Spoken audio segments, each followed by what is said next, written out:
Good evening. Thank you for those of you who have come out for the April 2021 meeting of the Gungahlin Community Council. My name is Peter Alford. I'm the President of the Community Council. We're joined tonight by quite a large number of the other members of the GCC executive, Hanley and Ralitza and Kevin and Sheree. So we have quite a good representation here this evening. And we've got an interesting agenda on some very key topics. As usual, I'll just remind everybody that we are streaming this event live on Facebook. And for that reason, we have two sets of microphones, the in-room microphone here and this microphone pinned to my chest. That's what that is. It's not a Iron Man-like special powering device powering me. It is, in fact, a microphone. And that's putting the video out onto the Facebook live feed. We then record those videos and save them on Facebook as well. We now have almost the last 2.5 years of our meetings loaded up under our Facebook page, and just a few more to go. Some of those were done in a partnership with My Gungahlin. So, as I was trying to get to, our usual agenda is we have a bit of an update on what the Community Council has been up to in the last month, so I'll speak to that.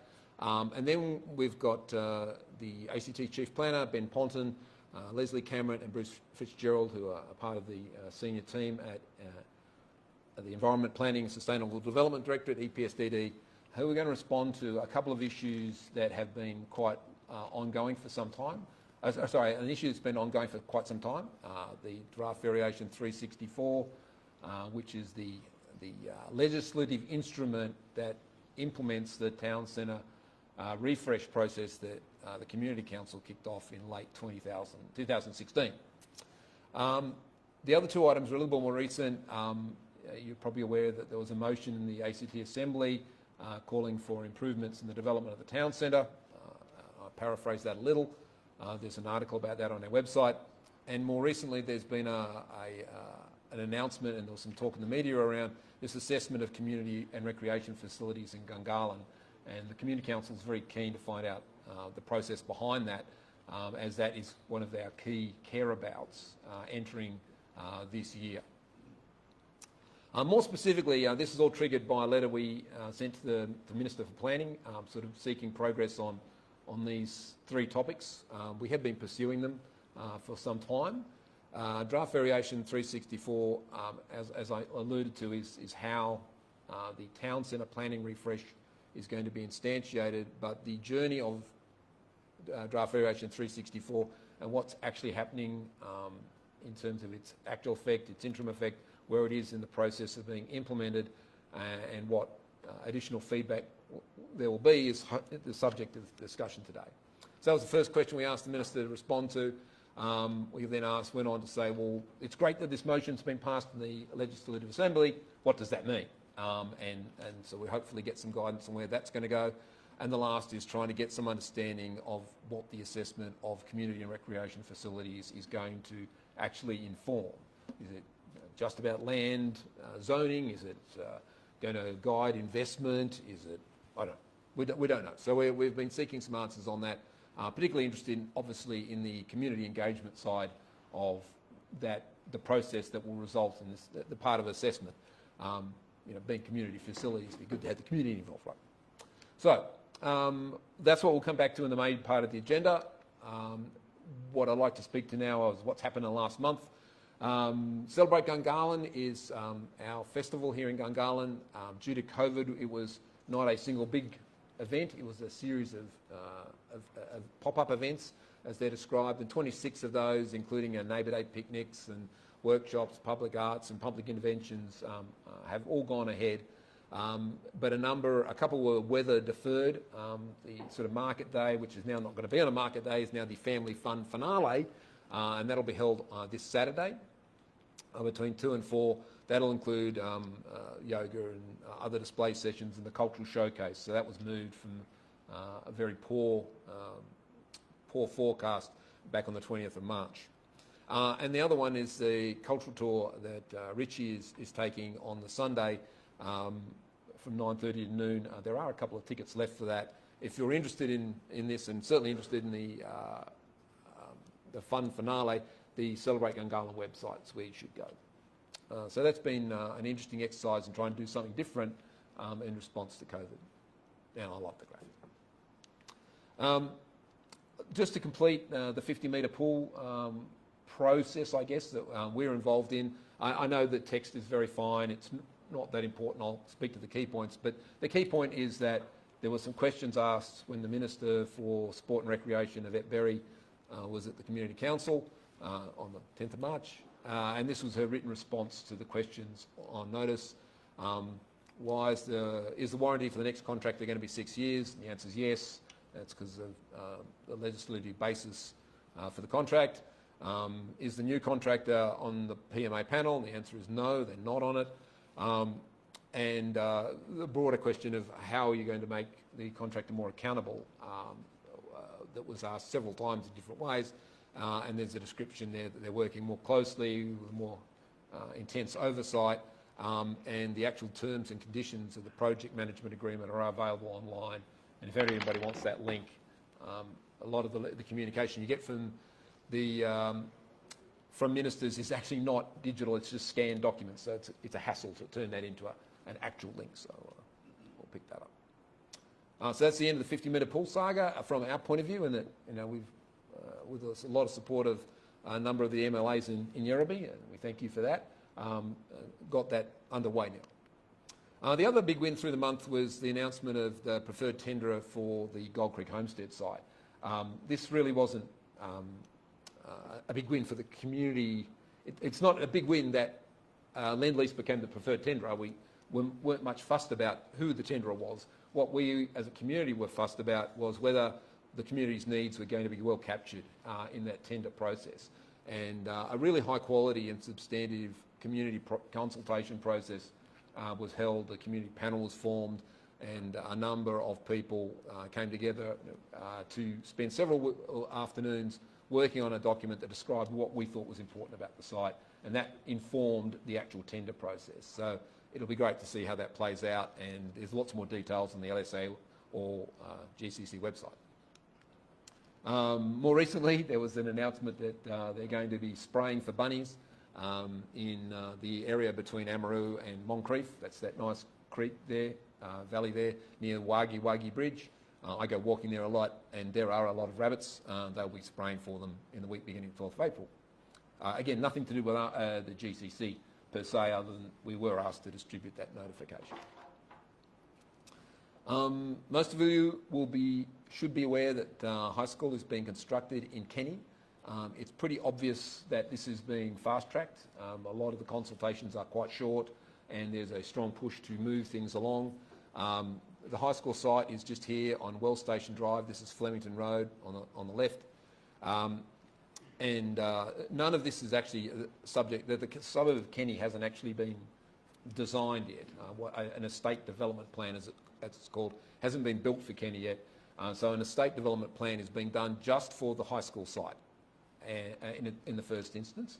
And the pre-DA, pre-development application for that estate plan has happened. And the Department of Education ran a pre-development application consultation for the school itself, the actual design of the school. And you'll see it here, and for the small number of people who joined, we'd learned that the school has to be set back from the boundary for bushfire abatement. There's focus on making sure this site is well connected to this corner here, because there'll be a park and ride there. And there was some discussion and questions about the actual layout of the school. If you've got interest in the Kenny High School, I would encourage you to have a look at those designs and think about how your kids may get to and from the school. I mentioned Boyle Station Park and Ride. This is the location for that. This is actually getting started very soon. Here are all the facts and figures from the link. I guess some of the interesting parts around provision of, I must have cut a line off. There's also going to be provision for bike parking and a bike shed.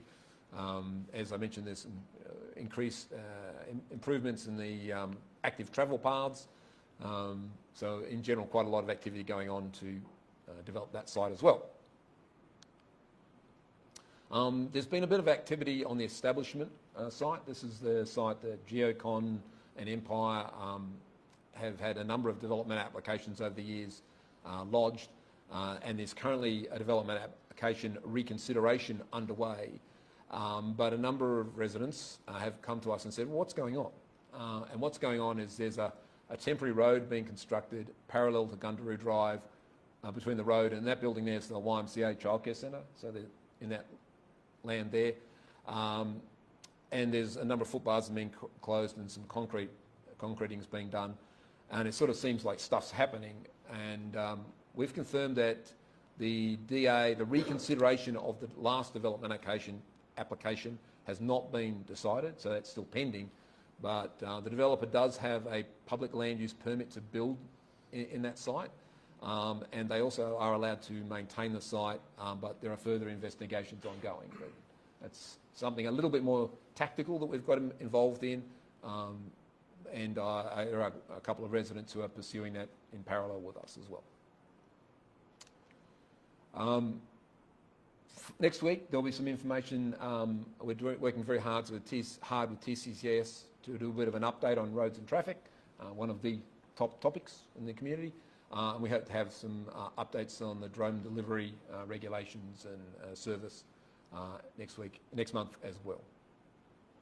Are there any questions either online or from the room on any of those updates? No? All right, then I might move on to the remainder of the agenda. So I'm not sure, Ben, are you up first? Okay. It's my great pleasure to invite Ben Ponton, the ACT Chief Planner, up to talk about the draft variation 364 and I think more focus on the Assembly motion. Yeah. But I will get you to clip that on. Sorry, Peter, before you go, make sure everyone's signed. Can you announce? Okay, just a quick reminder that for those in person, please make sure you've signed in for the COVID safe register. You just click that on.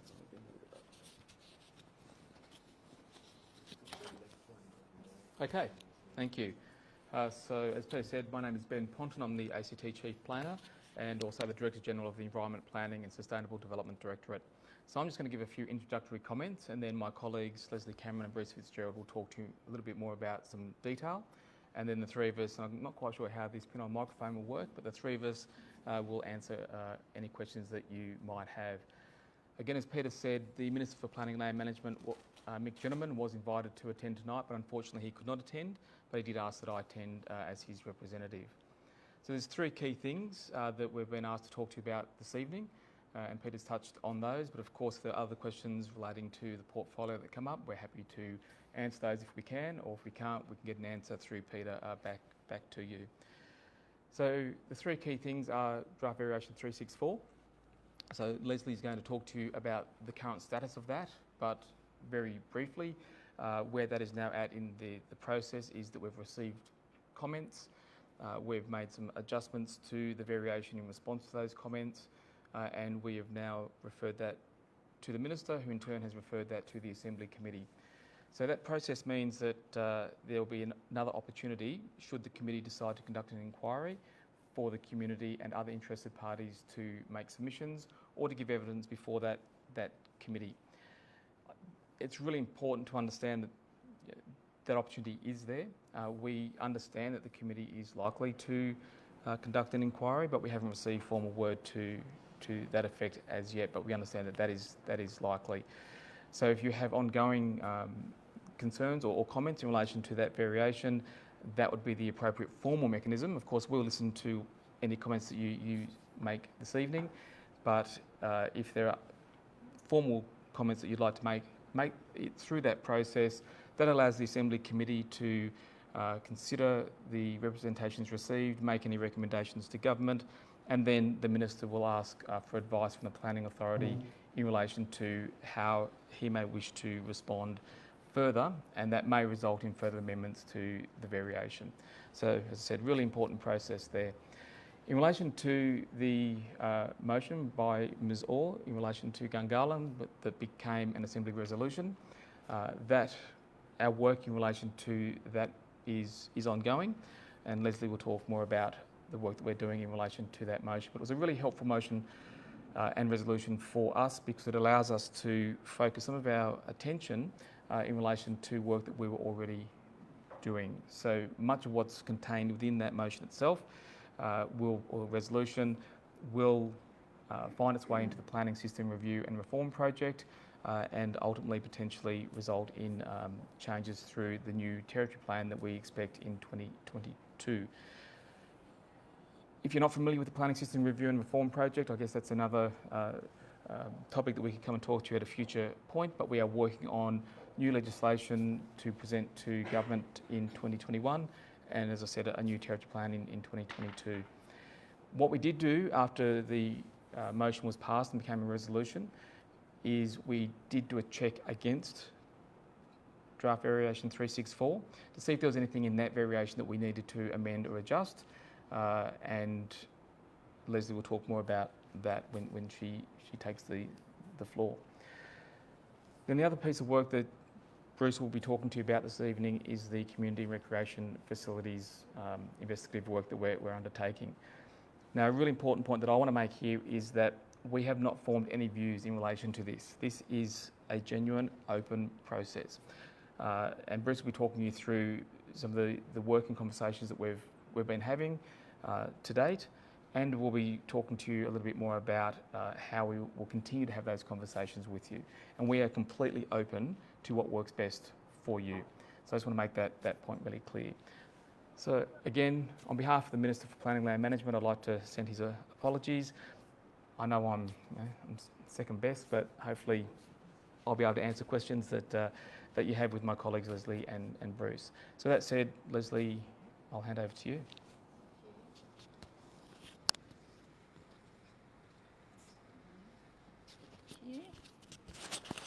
Do you want to get up the slides, Peter? Hello everybody, thanks for coming along. And Ben has actually said pretty much everything I was going to say, but I did send a couple of slides, and I can't get this on. I did send Peter a couple of slides that show the process a little bit. I'll get out of the way. I think it might be the first one, Peter, if you could.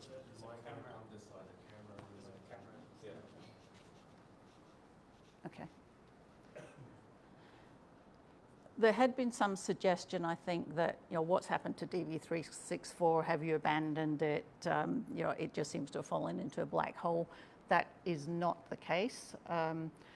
That's the situation. This is the process diagram that has been through already. So the draft variation, as you probably know, was about implementing and picking up the Gungahlin planning refresh that was done a few years ago. So the variation's been prepared on the basis of that. It's been out on public consultation for a few. There's been lots of time in between all these steps, obviously. There's been a lot of, we had 9 public submissions, but there's been a lot of other consultation and lots of conversations between Peter and the Community Council and other people, Mr. Braddock, others who've been very interested in finding out more about it and what it actually means. So right now, it has been referred, the recommended version has been referred to the Minister, and it's been given to the Minister. The Minister has referred it to the Standing Committee, as he is required to do. The committee, as Ben said, we have not had the formal response, but they have a choice as to whether to conduct an inquiry into that variation or not, and the verbal advice to myself is that they will be conducting an inquiry.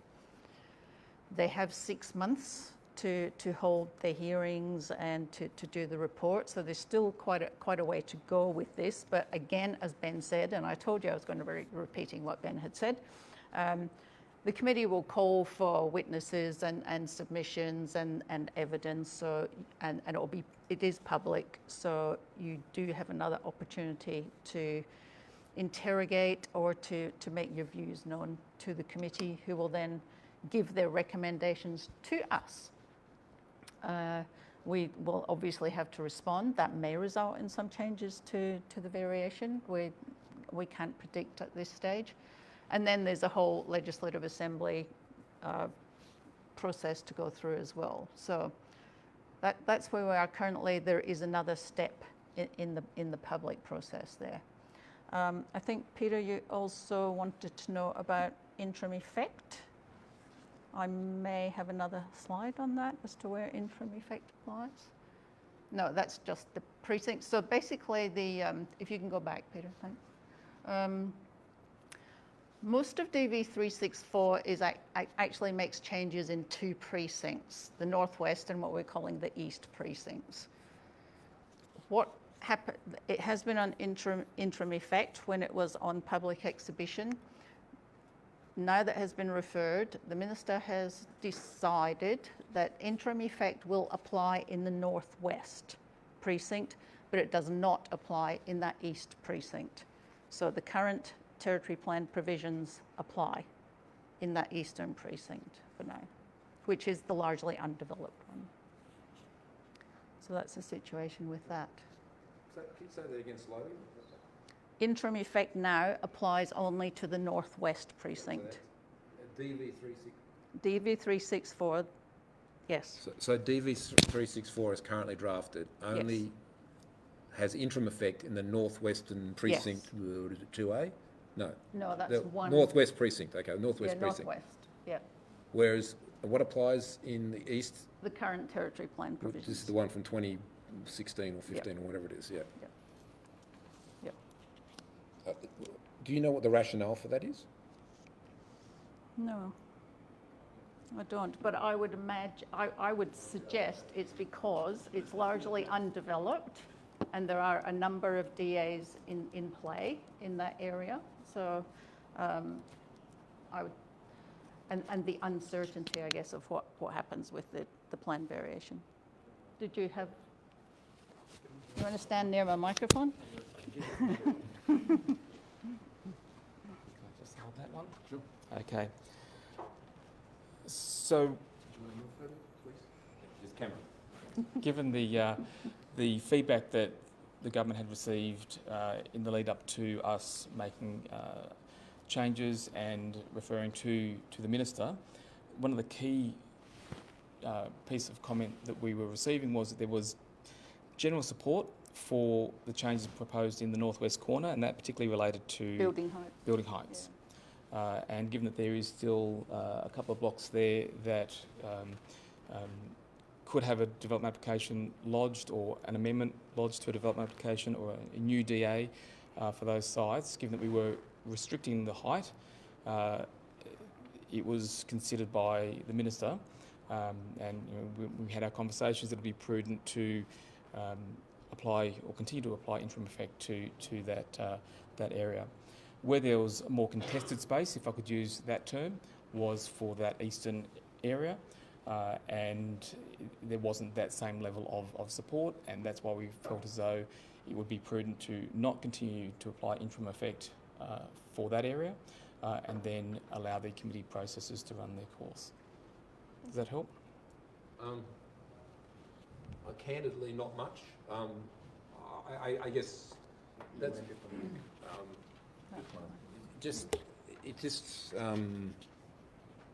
I'm just curious where the minister got that feedback, because I'm not sure we've ever separately come away and said, "Oh, I think you should treat northwest or east differently." And more generally, we've had no visibility where draft variation 364 has been. We weren't advised when the 12 months lapsed for the interim effect in August 2020. 2020. When I understand that the draft as posted has been put online now. The new draft with in response to the submissions. No. Yeah. Well, certainly us as a respondent, we didn't get notified that had happened. So there just seems to be a pretty severe lack of communication about where the process is up to, what's actually happened, what the responses are. And I think both of you have got lots of emails from me asking those questions. So what happens now? Yep. What's happened next? Yeah, you're right. What's happening? And then, there were specific questions around if a DA is submitted, before August 20, which rules apply? At the point you start to look at it, at the point it was submitted, the point it's finally decided, and now it's different on east and west. Where is that written down somewhere? It is in the plan variation, yeah, it is in the recommended version. It will say where, and there, it is online, has been said, and it is in that will tell you where interim effect applies. Okay. The public record, I hope, has been fixed, because when I looked at it on the website, it simply said interim effect applies. And I thought, while that's technically true, it was a little bit misleading. So I've had to ask for that to be clarified, that it applies in part. Okay. But in the actual text of the variation, you'll see that, and it will identify the precincts where that is applied. Okay.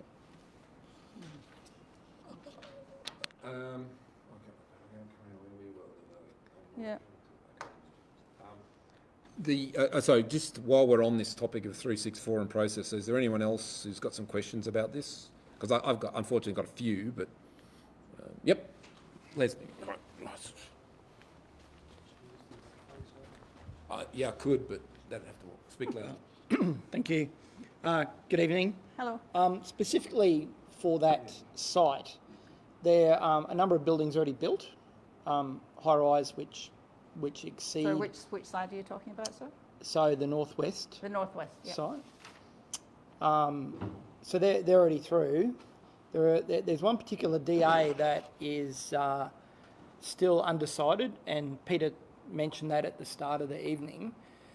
So with the interim variation, seeing that is undecided, but it's interesting that the developer has commenced works, would those building heights apply to that? Or because the DA has been in for a number of years, but has obviously contentious because it's been knocked back and reworked, would they apply? Or This is the one under reconsideration you're talking about?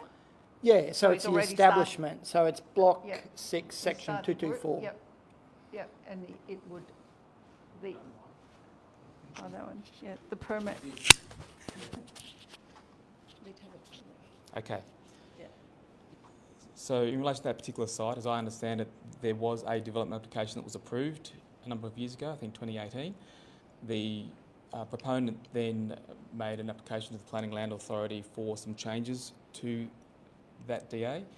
That was refused, and that is what is being reconsidered. It is the amendment is under reconsideration. However, the proponent has an existing approved DA, and it may well be that that is what you're seeing on site, that they're acting on that already approved development application. But as Peter quite rightly said, that is being currently investigated by our colleagues in Access Canberra, who will run that through the usual course. But it is important to understand that we do have an approved DA on that site. To answer your question, if they were wanting to lodge a new DA or amend a DA, then the provisions, the height restrictions, would apply. Righto. Because the original height of that proposal was 26 stories, and it's come down to about 18 stories. Plus there were objections from YMCA for other reasons. And so the design and the aspect of the building has changed significantly since the original. So I'm a bit confused with what you're saying has been the approved DA at some point. So there was an approval at around 2018. Right. And then what has been proposed since was an amendment to make those changes that you're now talking about. So there is Okay. an approval in place, and then the amendment was refused by the Planning and Land Authority. That is undergoing the reconsideration process. Right. Okay, so if that 2018 approval covered the building height at 18 stories, and their subsequent application wasn't about building height, it was some other features, the It's building primarily height to would do with still increasing the remain. number of units. Yeah. So the building height's still going to remain, basically. That's my understanding, but I don't have the Right. okay. details in front of me. Yep. Thank you. As one of the people that has actually tried to read some of the material and some of these DAs, the second DA that was a couple of years ago, not the 2018 one that was subsequent to that, I think it's 2000 maybe, I can't remember exactly. It actually got knocked back for a very long list of reasons, one of which was there was a portion of the building that breached the height limitations of draft variation 364. the difference in process between the 2018 approval and the second DA is very substantive. So, for example, the Department of Education weren't consulted on the 2017 DA. It was lodged in 2017, approved in 2018, but they were consulted on the second DA and they were strongly opposed to it. So it's a very messy history, Leslie, I have to say. And the only way you can really get some insight into it was reading the notices of decision and trying to understand the rationale behind those. So, as I copy you, I'll reply to them. Yeah. I've got it. I'll give you the copy. So if you put a representation in, i.e. comment on it, you get a copy of the result. Sorry, that was probably commentary, unless Ben or Leslie want to add anything. No? Darren? I guess I have the luxury of, last time we had a meeting, one of the things that I put to you was that the community, I believed, wasn't in favour of a lot of mixed-use sites, and would have preferred that particularly that east area was more sort of allocated for business rather than mixed use, and that from what we had seen over a number of years, and I think the community generally would agree, is those mixed use sites haven't been lived up to the expectation of what we would consider as mixed use. Most of them have just been apartment complexes, and most people in the community have sort of suggested that a lot of what's going on here is driven by what the developers want rather than what the community wants. And it appears to me that everything is raised, even with Mick Gentleman's comments about these concepts. He seems to be avoiding looking at the issue of whether or not we can consult the community more about what they want rather than what developers want. And when it's mentioned about looking at this concept of what the community wants in regards to more business or more residential, it's almost completely ignored in some of those responses. And I'm really concerned that the community's just basically been completely ignored here, and that the government is railroading everybody in order to try and sell this land off as quickly as possible and give the developers rough shot over whatever they want. And that's not a good thing from my perspective. There's a lot. I was going to say there's a lot of commentary there. I can pick up on a couple of things. Everything is still zoned for mixed use. So to an extent, what planning can do is identify and set aside land for a particular use, for a particular zone. The market has to respond to that. So we can't, for example, I mean, we get a lot of mails saying you need to attract government departments to Gungahlin. We have no ability to influence the Commonwealth Government's locational decisions. No, but that's often raised kind of as a reasoning here. It's like originally a lot of that land was actually zoned for business originally, and it was changed by the government. So yes, it was. So I think That means it can be changed back if that's what it could be, and there are provisions in the draft variation to review it in 2024 to see which will be analysed based on uptake. If there is a lot of demand, yes, we can allocate more land for business. There still are 2 blocks that are set aside only for commercial office space. The amount of, when after the planning refresh, the figure that we had allocated of a predicted demand for about 200,000 square metres of office space really hadn't been anywhere near approached, and the draft variation picks up 100,000 instead. So there is still 100,000, and of which 2 sites are specifically identified purely for commercial. I think some of the angst is also about allowing residential in those mixed-use sites. So but I think a mixed use does have to have, I think anyway, some residential use in it, and we're not allowing it at ground level, so that you can still have the commercial uses at ground level in those allocated areas. It doesn't reflect the rest of the business district though.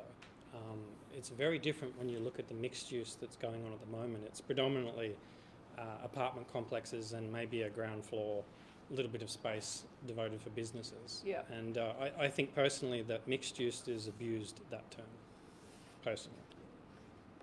I would take that as a comment. However, another comment I would make is it better to allow some kind of development, or if there is no commercial use demand out there, do you leave it sitting undeveloped for a very long time? I don't know. We might have different views on that. I might pick that up another way. Rather than trying to come up with the solution being get a big government agency to come to Canberra, and which is kind of get for Gungahlin. I mean, and it's pretty obvious why most people say that. It's because that's what every other district looks like.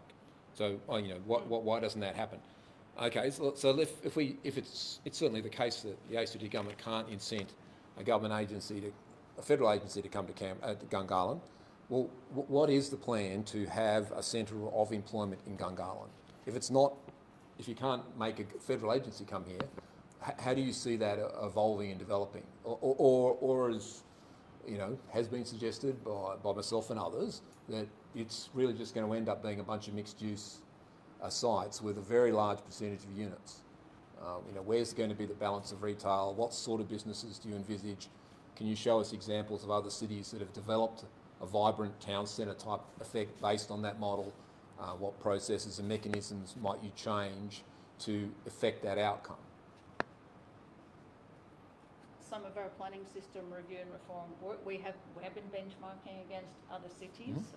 We're also got a specific sub-project to that, looking at what is best practice mixed use and benchmarking. So that will form part of our work throughout this year too. Okay, so I've tried to read the mixed use definition in the territory plan, and there's nothing in there that says for every unit you have to have, a shopping centre or, but that's probably not what you want to put in is a bunch of rules. You need to describe a set of desired outcomes that say, You're right. I don't want all residential and I don't want all commercial and I Yeah. don't want all retail, but I want it to be mixed. And part of this is actually making these places attractive to live in, attractive to work in, and attractive to go shopping in.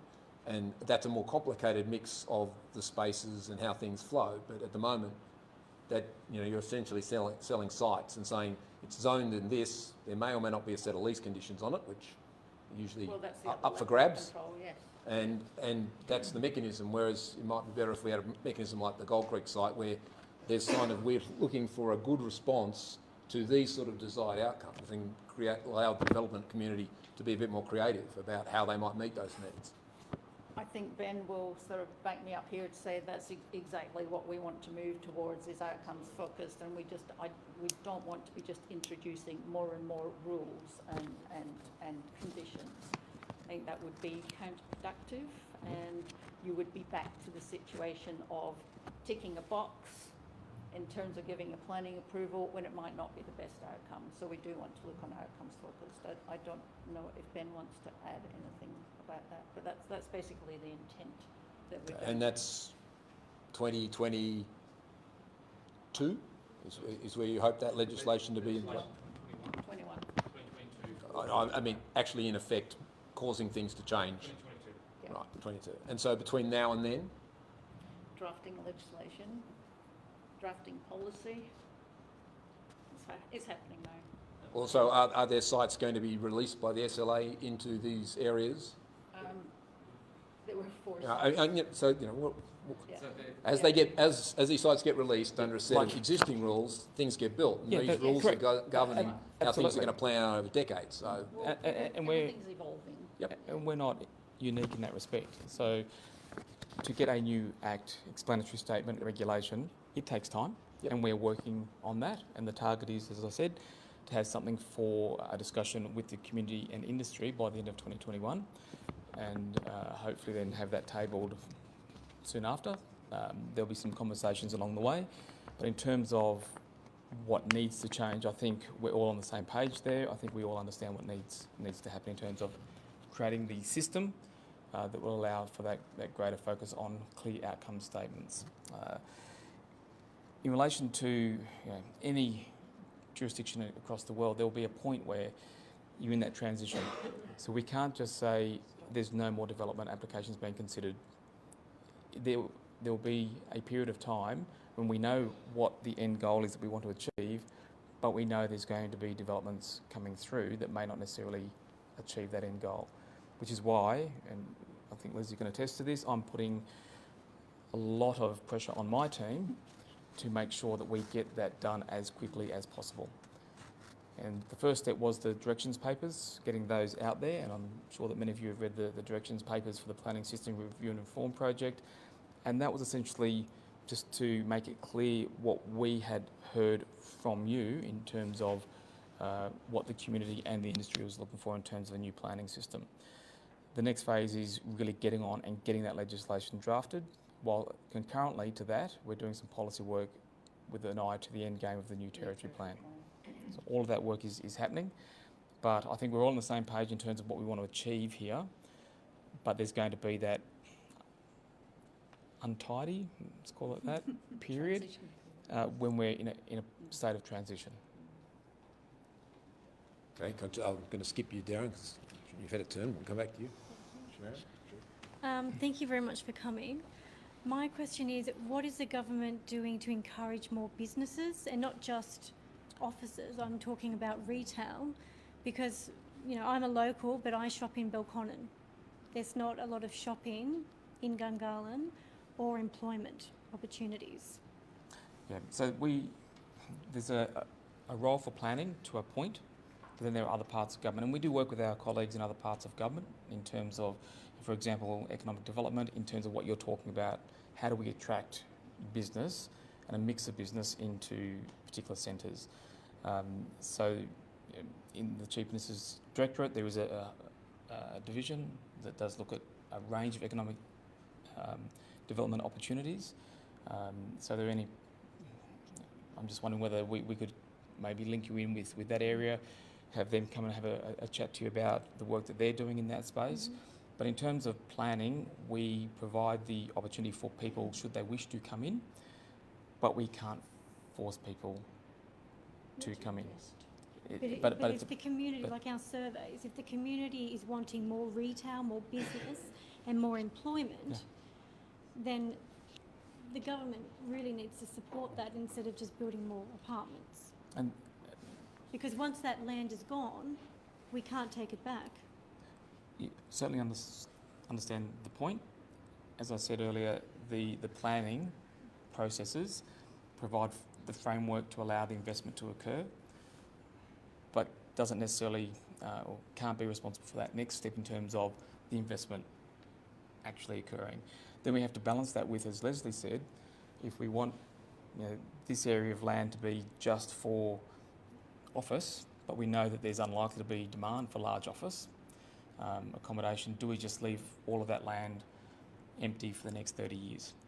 So it's finding that balance. So what we've done here is say, well, definitely there'll be 2 parcels that we absolutely locked away for that use, but we need to allow the economy in terms of what keeping construction moving. And what we're seeing is there are parts of the development industry, and they're saying residential is working for them at this point in time, but then we've got the planning overlay that says, well, it's not going to be straight residential, it needs to be mixed use. What I'm hearing is you think we can do that differently, do that better, keep making those representations through the committee process, and then we can see what comes out through that process. Yeah, I think the committee process will be useful. Yeah. And a good opportunity. And can I just say that from our perspective, when we undertake engagement activities through these processes, we gather information from a number of voices. It's not at all uncommon for the committee process to hear from different people or hear views expressed in a different way. So as Leslie said, we really do value that Legislative Assembly committee process, because it does allow us to hear those different voices and get the perspective of your elected representatives, who then provide advice back to government. Well, one of the things that we spoke about earlier on was that, and this was flagged fairly early, that I said that the community was basically from the survey, the limited survey that we did, I think you admitted that, it seemed to be overwhelming. I think it was like 80% or so of people basically said that they didn't want to have more residential. And one of the things that I suggested early on, with that level of sort of public opinion, whether or not we could put a stop on the sale of the land until such time as we could better consult the community about what they wanted, knowing that we would enter into this type of situation. And so the response I felt is that we're going to try and sell this at a rate of knots, and we're trying to get this out as quickly as possible. And I don't believe that the community's really had much of a say into what's going on here, and that public consultation has been limited, and that it hasn't sort of really targeted what the community wants. And I think that's really unfortunate. I mean, I'd hate to have seen what's happened here, and to find out that this new draft variation is not having any effect on that specific precinct, from my perspective, is very unusual. And I think this whole process needs to be looked at as a very bad way to go about it, considering that you were well aware early on in the piece of what the community's views were, from my perspective.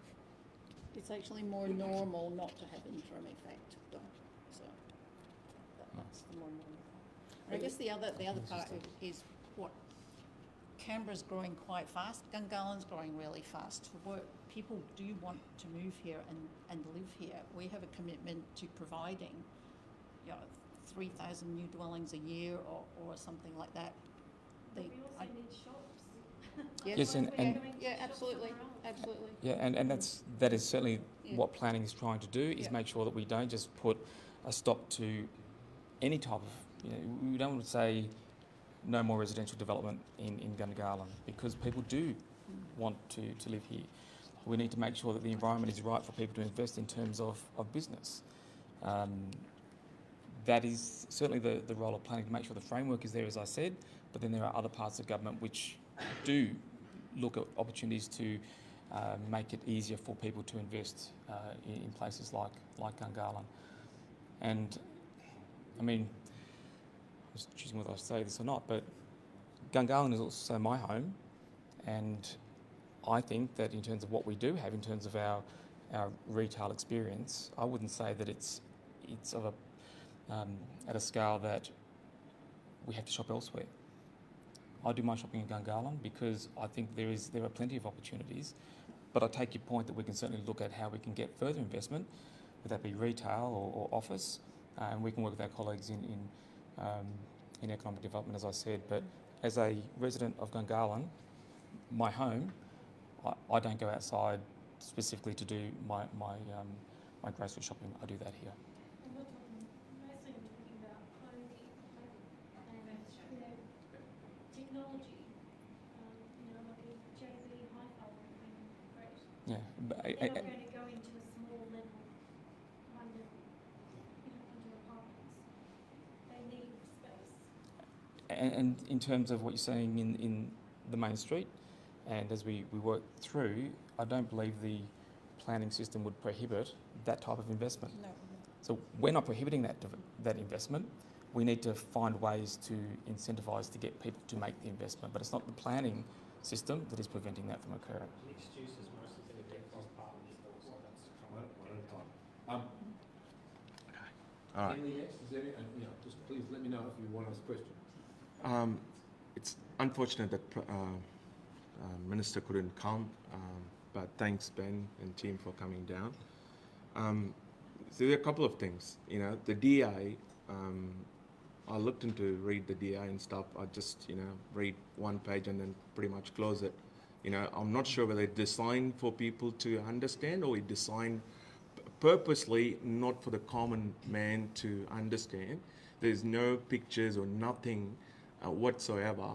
I don't know what degree we need to get to read those DA to start with. Then we could, so my first suggestion for you guys is to probably you can have all the details, for hundreds of pages. That's fine, but we need a one page like a brief, with the pictures and see what it's going to be, Yeah, no, and for people to understand, and they can go and read. Now, I'm not saying don't put all the information. I want all the information, but we need a brief highlights with the pictures, and for anyone can pick it and read it, and that's one thing. That's a fair comment. Yeah. And certainly as part of the Planning System Review and Reform project, we're looking at ways to make it easier for people to navigate the planning system, because we appreciate that there is a lot of information that is provided in support of a development application that is very technical, and a lot of it, to most people, you don't really need to delve into that, but it's not clear that that's the case for you. So certainly we're wanting to make it a simpler process through the reform project, but also I just make the point that in recognition of some of this and what you're saying, the government has committed through the Parliamentary and Governing Agreement to establish a planning advisory service, and we will be working through that with our colleagues to work out where that best sits, and progressing that through this parliamentary term, and that will then allow people who know they want to make a comment about something but aren't quite sure how to navigate, they can go and get that independent planning advice. So my question, so you were worried about what's going to happen if you can't sell this land for 10 years or 20 years. We don't really care, right? We don't really care, you know? None of us really care. But then you might not get your retail. Hang on, let me finish my question. You know, we want to get the business here, you know, the commercial, it could be a big warehouse, it could be anything, you know, that's what the community want, you know.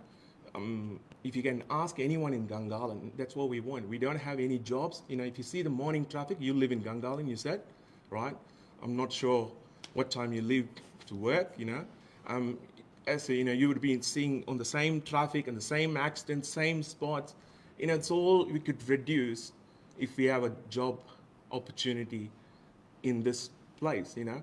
And I don't know, you know, I'm not the one who's going to go and bring the solution, but that we can put the problem and you can come up with the option and solution. I don't think it's a good option to say, okay, what's going to happen in 10 years' time? We need to accommodate all those people coming and stuff. We have all those new suburbs coming, you know, we are doing the Taylor and stuff. But what's going to happen when you have more people, no one has jobs in Gungahlin, we are creating a new problem. You know, we're already trying to overcome a problem, but now bringing more people with these things where we are changing all these rules to fit those, you know, the 12 stories or 15 stories building, you know, this is going to create more chaos. So if the decision can't be made, there should be some kind of a transition plan. And do you guys have any plan?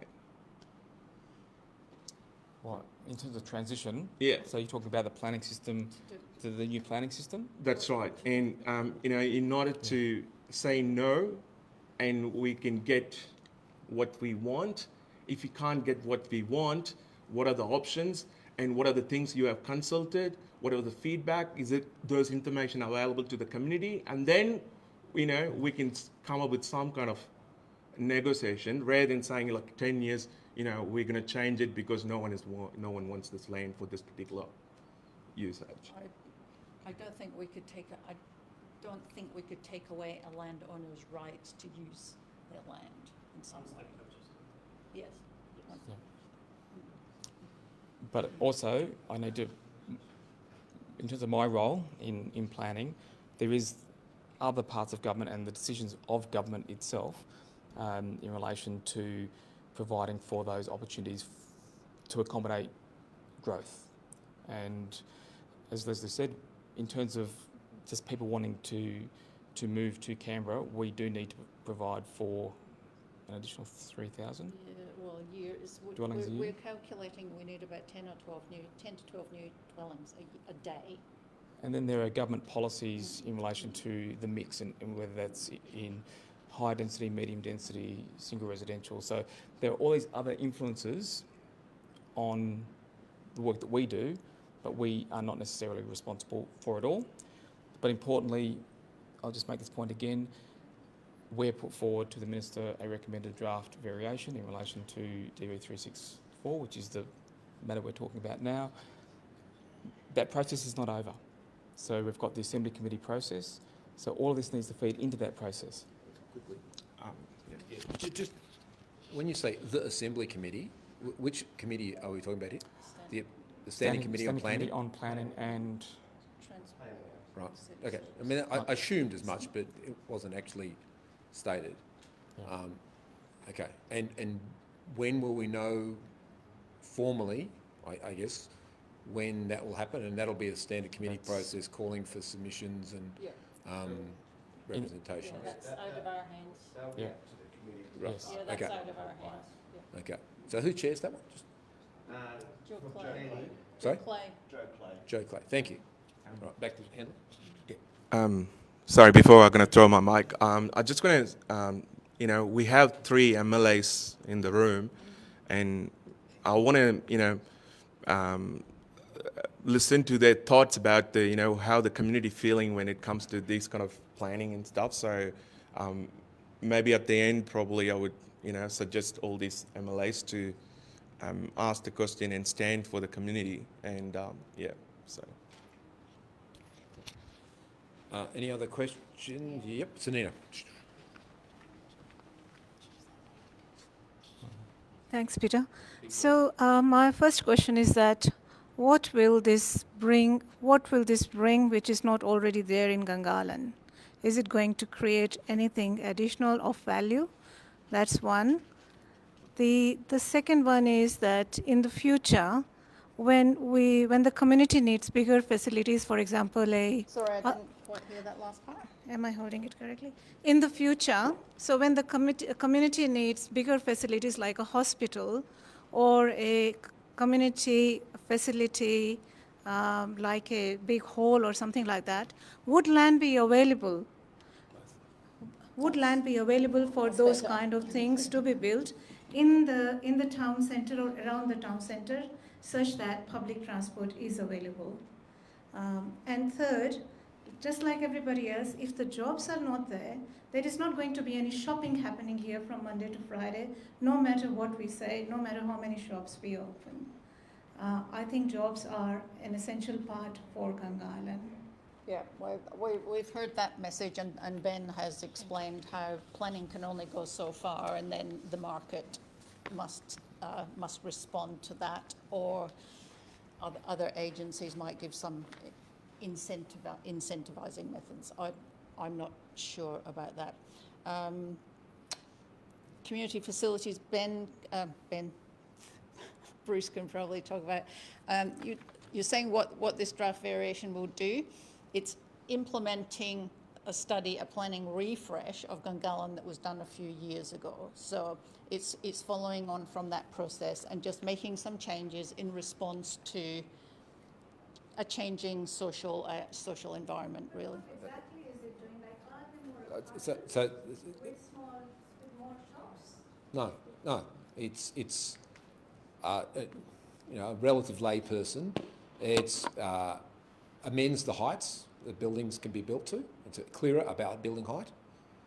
There's a lot of stuff about what can go on the verge and the size of paths and a few other things. And frontages and frontages and stuff. There's a lot of technical detail. Yeah. But if you're looking for I have a vision document of how the Gungahlin will evolve as a town centre, you will not find that in the precinct code for the Gungahlin Town Centre, which is what draft variation 364 is. Correct. Yes.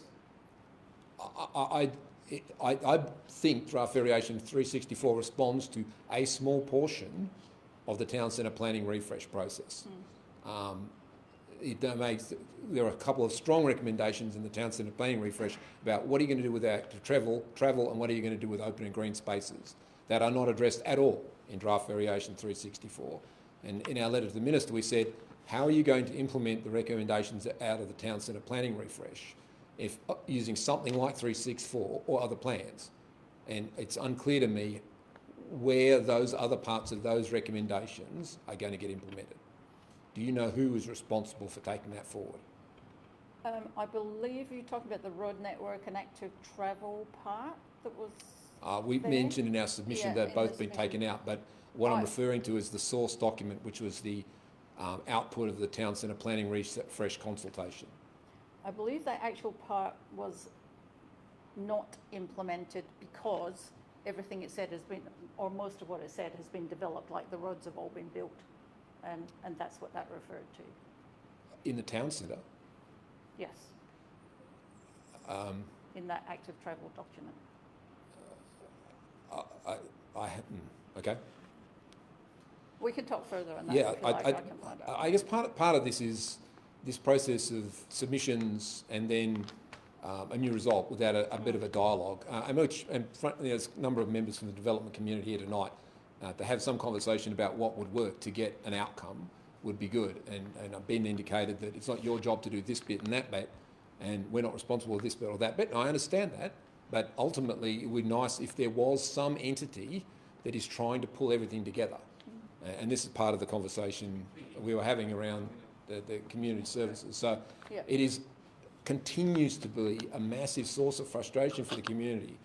By the time we get to someone who talks about the big picture, we're talking to the Chief Minister, who's at such a high level that it's hard to have a real conversation.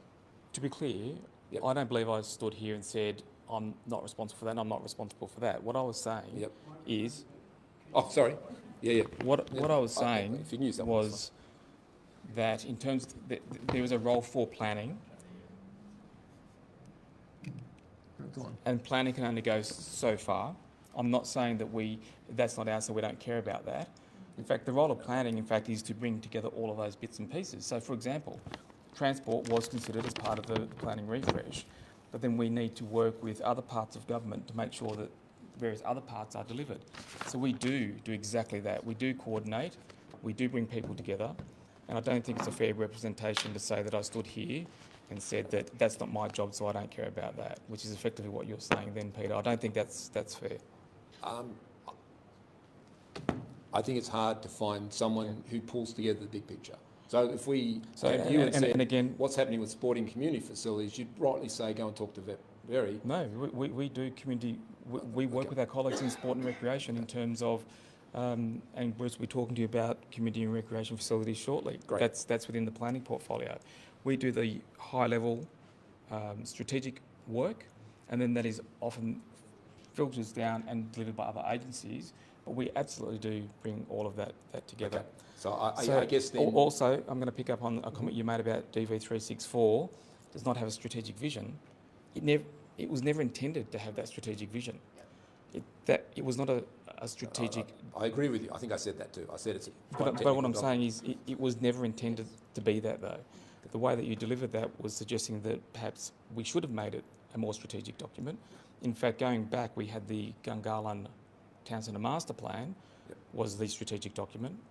Then the government made a decision to refresh that. So it was a few years old. We're seeing some developments that perhaps we weren't sure the developments that we were wanting to see. The government made the decision to refresh that document. That then resulted in a very technical document, DV364. So it was never intended to be a high-level strategy document. There are other documents that do that. If there are other documents, bring them on. I wasn't suggesting you were saying you don't pull it together. If it is being pulled together, then I find it hard to see how that's pulled together. Sure. And maybe there's a better job there of doing that. And you and I have had conversations, many conversations around, again, the planning system review project, where we're talking about district level planning. Yep. And that is intended to do exactly that for districts like Gungahlin. So you know that this is absolutely forefront of mind for us, and we're working on this. We know where the flaws are. We know what needs to be done to make it better, and I think we're on the same page in terms of trying to get there. Yeah, we did have a Facebook question saying from Mark Scarborough asking which page it was that you think we're all on, and I certainly interpret that as the 7 statement of intent documents. Or what are they? The planning refresh discussion papers. Big directions papers. Directions papers, right. And they capture that, I think. But as we've discussed in other forums, so, okay, that's good. How does that actually get involved with the rest of the community, the rest of the development community? Because ultimately it'll be the government and industry and community that have actually got to make this work. Absolutely. And everyone's keen to work out when that's going to happen. But that's probably a bigger conversation. I do want to step back and want to make clear, we were trying to say we want the outcomes that we are looking for a way to achieve some of the outcomes captured in the refresh document, which was done all those years ago. And out of that, the only thing I've seen is 364, which only covers, as we've discussed, a few things.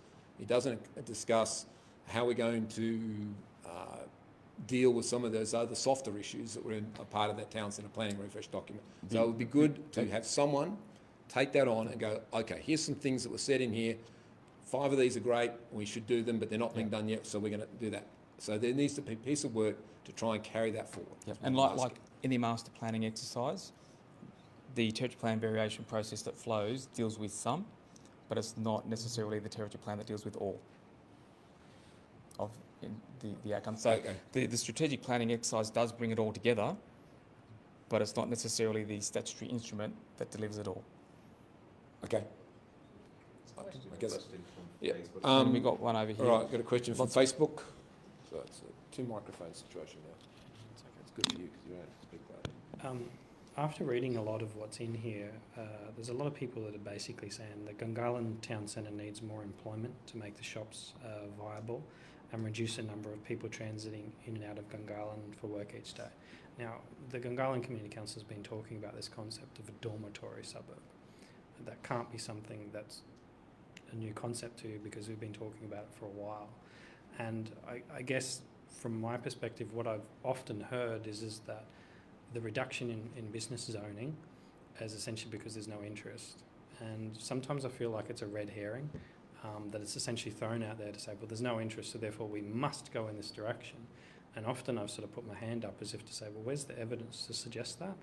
And for the government to turn around and say, there's nothing the government can do in order to really influence that, and we must leave it up to the general public or the market to decide. I sort of think, what has the government really done in order to really help business be attracted to these sites? And that's really sort of the question going forward. I feel like It's the same kind of question. I feel like we're sort of going Yeah. around. And I've heard the message. Yeah. I don't know that I can say anything more than what I've said, or Leslie can say any more to respond to that issue. I mean, we've had this conversation now for quite some time. Is there a new? If there's a new question, I'm more than happy to answer the new question.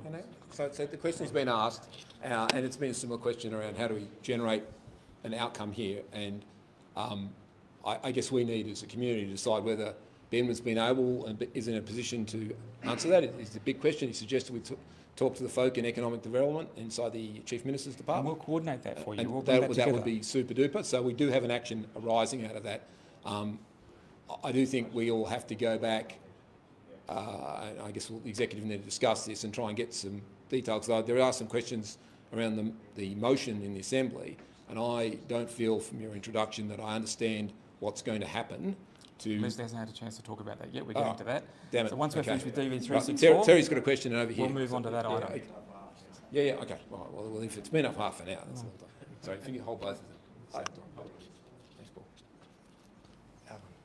I just want to know that refresh document of draft variation, it looks very similar to the old one.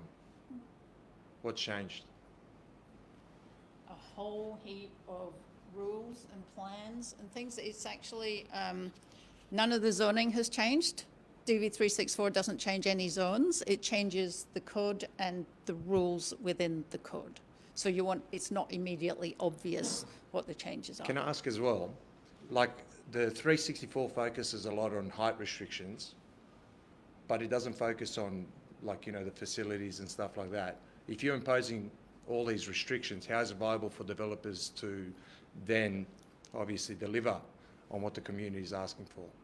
Well, that's kind of what planning does, or what territory plan. It sets directions and parameters within which development has to happen. So that's no different from any other plan or plan variation or precinct code. Sorry? Yeah, I don't know. All right. Terry, you still up? Just a very quick one.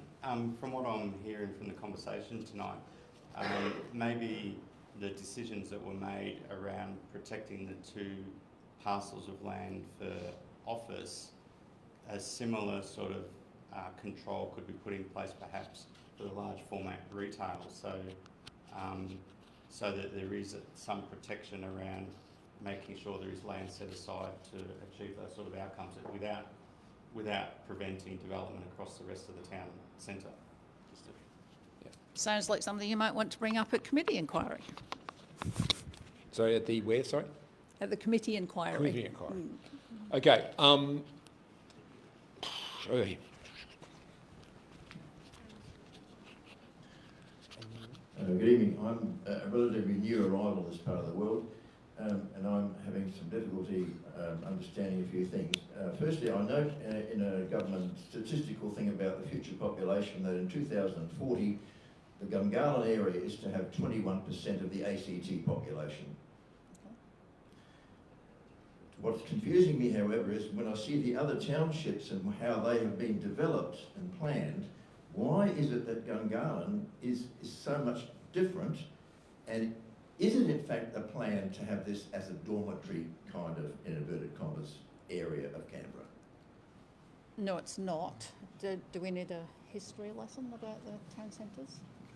No. I mean, it's the whole, it is, the historical context is that Canberra is designed around the CBD and the Y plan of its town centres. So that's an inherited planning structure, if you like. So there are a set number of town centres and group centres within Canberra. Why is it different? I'm not sure. Is that different? Is it just a matter of development? It's the youngest. It's still developing. It's the youngest in terms of population. Is it an evolving thing? Everything transitions and grows over time. So I'm not quite sure what differences you're referring to from other centres. Well, the difference is in the development of the area and the community facilities and so on. I go through the Arts Centre in Belconnen, for example, and I've got some connections with people in that area, and they have to go elsewhere. You can't have any of those sort of things here in Gungahlin. There's no such opportunity for that. So that's an example, but it just seems to me that some of those facilities, was the planning for those things in those other townships different to the planning that's going on here? No, we're probably doing better now, and in fact we would quite like to get to that, really. Okay. All right. So I know Leanne wanted a question, so we'll go to that. Thanks. I have a couple around, earlier you said that there are other jurisdictions where this mixed use development is working. I'd like to know where that is. Also, how many mixed use sites we've got, if you could just demystify that for me, here in Gungahlin, and how well has the business taken up? Has it been effective, and has there been any reflection on that so far? Yep. Anything that's blue is mixed use. And how many of those are empty business-wise? I don't know, but the largely undeveloped part is this side. And So- when so a developer... Grass. Yeah, or dirt. Right. So when a developer, purchases their block of land, and obviously is it like the ground floor that is the mixed, like the commercial section for whatever cafes or whatever, is there any restriction do you guys put on them for, your whole bottom floor can be one massive shop, or is there any restrictions put on the builder? I'm just trying to make sure. The whole context I'm wondering if there are different rules and criteria for the different zones. So some will set a maximum gross floor area for shops. Others will set a bigger maximum. So it really depends on the site and the zone. The short answer is kind of. So for example, the lease conditions on the big purpley blue block labelled Lubber 11 say a number of things, one of which is you've got to have a large number of car spaces open to the public, and you've got to house a very large retail anchor tenant for that site, which has been sold, and something will happen in the fullness of time. Whereas the lease conditions for the other half of this block are completely different. Like there's a set of rules in the contract that the lessee, the buyer has, that says you can't do a bunch of stuff, and mostly it says it has to be a club and other things. And if they want to do something, the developer wants to do something else, they have to put a development application in to vary the lease and all that, blah, blah, blah, et cetera, et cetera. So the answer is different rules apply, and trying to track what conditions are attached to what block over time is very difficult, because some of the parking spot requirements that are now in Block 11 used to be attached to the Block 229, and at some point they got moved, and it's just very hard to follow that detail. And where is it? Where are these mixed-use sites working in other jurisdictions? I didn't actually say that. I said what we will be doing as part of the study that we're doing is benchmarking and looking at other places where it may have worked. So we're like a test. I cannot tell you. We're testing. One really good example of a mixed-use development most people in Canberra think is good is New Acton. That's a small-scale mixed-use site that's considered good. Yeah, but they're 5 minutes from the city. Okay, so then my question is, from a planning perspective, I think it was touched on earlier, you know, how much land is left in Gungahlin for the future planning of a hospital? And if this is all we've got left, then what you're saying is that's it for Gungahlin. There will be no hospital or no major shopping hub. There is no site specifically set aside for a hospital. No, there's going to be 21% of the Population. And you're saying how is that planning? No site put forward for a hospital. Yeah, There's going to be a need for that. This is an infrastructure failure. Microphone. Repeat the question, Peter? Well, it wasn't a question, it was a comment around if we have a 21% of the population, then surely we'll have a hospital here.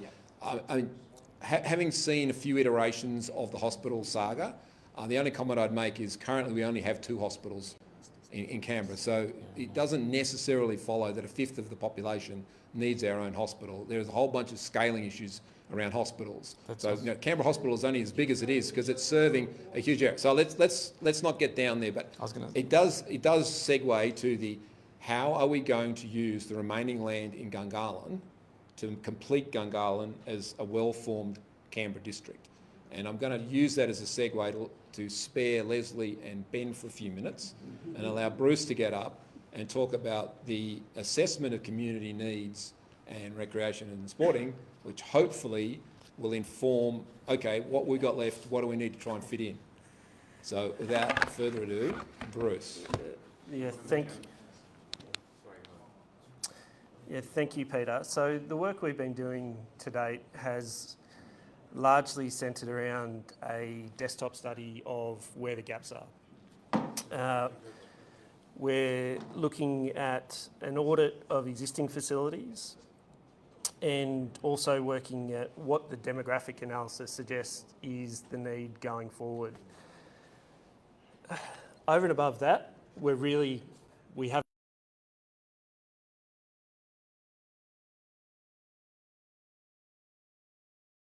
of how do you actually have that conversation with government. That's why we're here. We'd like to know what it is you want to see. The work that we have with SGS will partly inform that, but we actually think... Sorry, SGS is a consultancy company. So really, we do have 2 sites that we know we need to deliver. One is a site in Casey that is scheduled for release. We also have the Parliamentary and Governing Agreement talks about a Gungahlin Community Centre. We, as Ben mentioned first up, we don't actually know what that looks like. We'd like to engage the community in what does that look like? How do we actually bring that forward? So that's really, we don't have the data yet. We're still waiting for that final report to actually understand the gaps, and then we'd like to come back again and talk to you further about how do we actually use it as a useful document to have a conversation around what are the facilities that are missing, how do we actually employ those better. And that's really all I have to say at this point in time. Okay.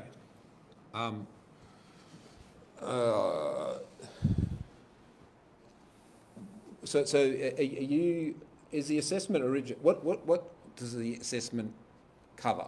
So kind of the business problem I think most people in Gungahlin want to solve is how do we make sure we get all the sort of things we normally expect of a district.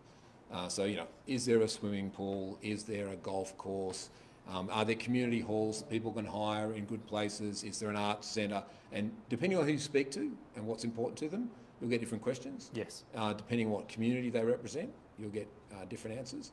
And I think particularly for community facilities, which is a really slippery topic, heading, the engagement needs to be a bit more sophisticated than your say. I think you need to actively engage individual peak bodies, you know, people like ACCOS and faith-based groups and other community-based groups who are going to have the interests of communities we may not, you know, I will have no visibility to, or you may have no, you know. So I think you need to proactively engage with as many umbrella stakeholders as possible. And I've become a passionate believer that lightweight consultation gets lightweight results. And you need to do deep dives, this journey-led consultation where you take a bunch of people out and you give them a bit of education about the problem you're trying to solve, and you'll get them to work together over a period of time to come up with some broad-based recommendations. So if you want my 5 cents, and that is definitely a personal opinion, not necessarily one from the Community Council per se, but I think that's crucial. And it's got to be something that is all-encompassing. Because if you just say, we're really focused on 2 sites, then you'll end up being completely focused on 2 sites. Sure. And the early consultations we saw last year were very flawed in their logic. We're only going to look at this, the consultants were saying we're only going to look at the Casey sites and in terms of the catchment immediately around them. Yes. And then they put that data up there, and then they say, but we won't put a soccer field there because there's going to be one in Throsby.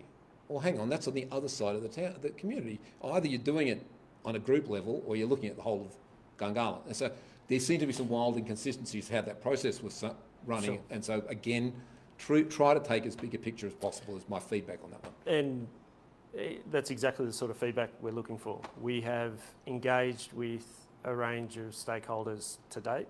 They are Belconnen Arts, picking up on comments around the lack of art facilities. We've talked to the Community Council. We've looked at other peak sporting groups as to how they will be involved in this process. It's really, from our perspective, we're starting the process. We're just understanding what is the base level of data when you look at facility utilisation, nothing more. So the next step, and I absolutely take your point, I think it has to go further than your say. Your say is a useful tool for government, but it only ever, it can be restricted in its ability to really connect to people and to connect to different groups. So that's, I agree. So how do we, what does that other function look like? Is that pop-ups at Casey, at the town centre? What does it look like?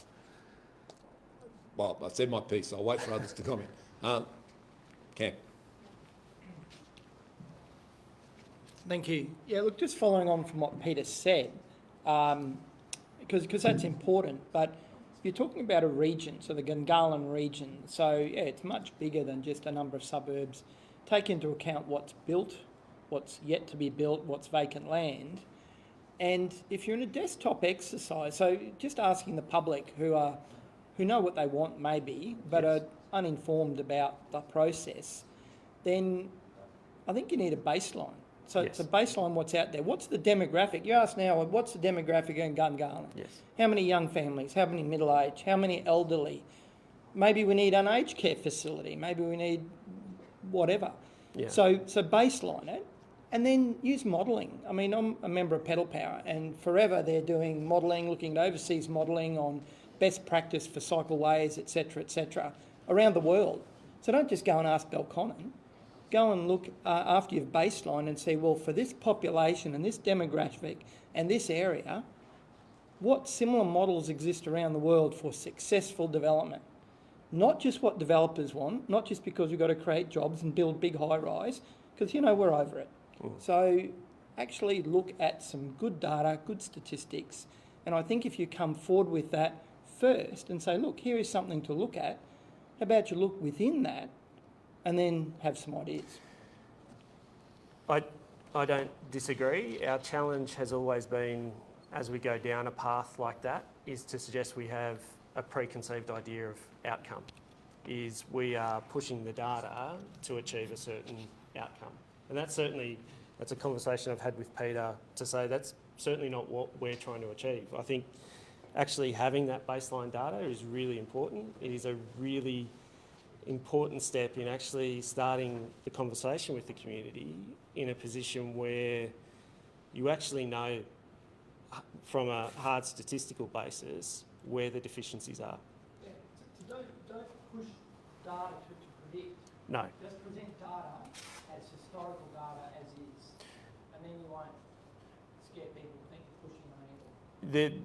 Yes, they're also, you need to look at those projections though. You need to look at the demographic projections and the change in mix to make sure that you don't have redundant facilities. And you look across Canberra, there are a number of redundant community facilities now because some of that work wasn't done at the time.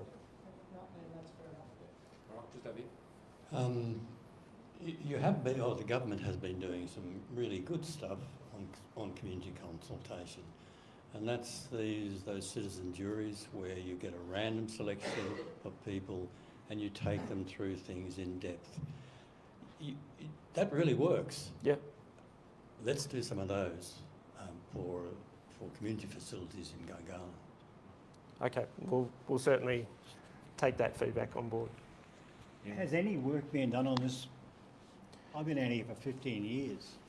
Is this the first time? So there have been a number of community needs facility assessments over the years, and Peter alluded to one just recently in Casey. This one is probably one of the larger ones. We are looking at a district-wide assessment of facilities, trying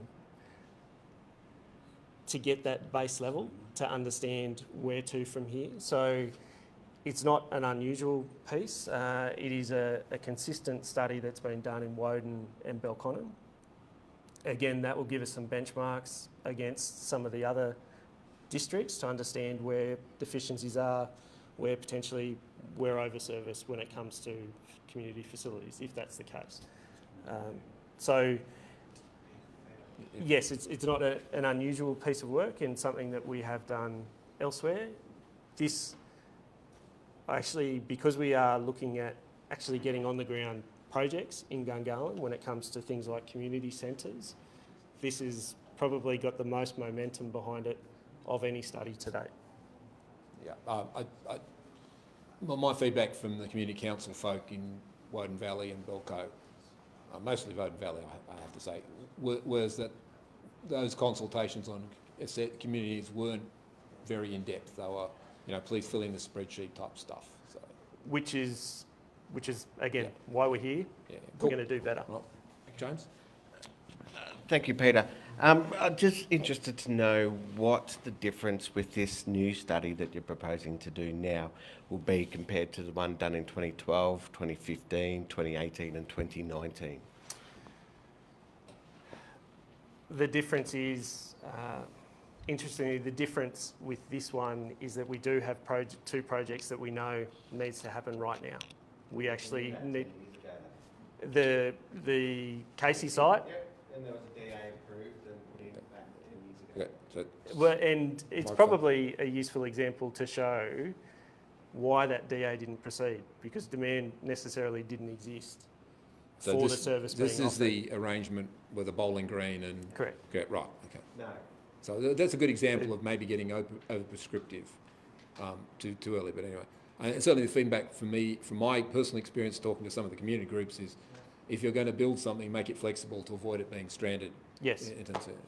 All right, any other questions, comments, feedbacks? Okay, on the far side. Run in front of the camera, that's the right camera. Yeah, here we go. Thanks, Peter. My question is probably for the council. Oh, crikey. Because I'm hearing that, we need a JB Hi-Fi, we need a Harvey Norman, and we need nursing homes, or at least I will shortly.